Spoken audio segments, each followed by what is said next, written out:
संस्कृत भारत का प्राण है, क्योंकि सबसे प्राचीन आज भी अस्तित्व में रहने वाली जो परंपरा है विचारों की, जीवन की, संस्कृति की, वो भारत है। और उसका सारा ज्ञान निधि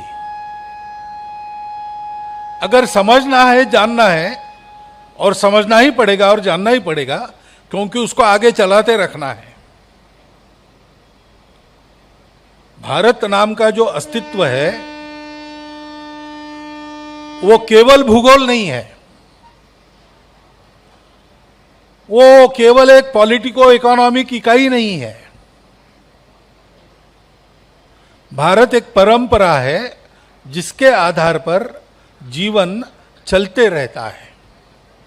संपूर्ण सृष्टि के उसके जड़ चेतन घटकों सहित जीवन की धारणा करने वाली परंपरा ये भारत की परंपरा है।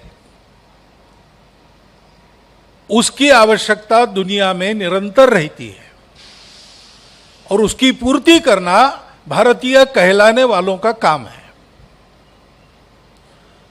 अभी भी उनको भारतीय इस नाते संबोधन किया जाता है, भारतीय इस नाते उनका जीवन चल रहा है। इसका कारण है कि उनको ये कर्तव्य पूरा करना है, और इस कर्तव्य को पूरा करना है तो भारत को जानना पड़ेगा, भारत को मानना पड़ेगा, स्वयं को भारत बनाना पड़ेगा।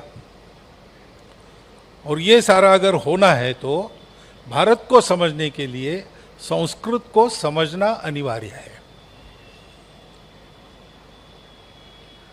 भारत में अनेक भाषाएं हैं, भारत की हर भाषा अपनी राष्ट्रीय भाषा है, लेकिन अलग अलग राष्ट्रीय भाषाओं को जोड़ने वाली कड़ी कौन सी है?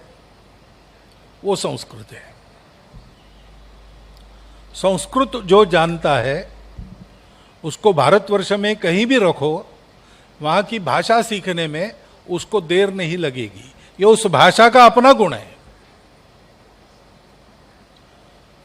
और भी संस्कृत के गुण हैं। संस्कृत जानने वालों को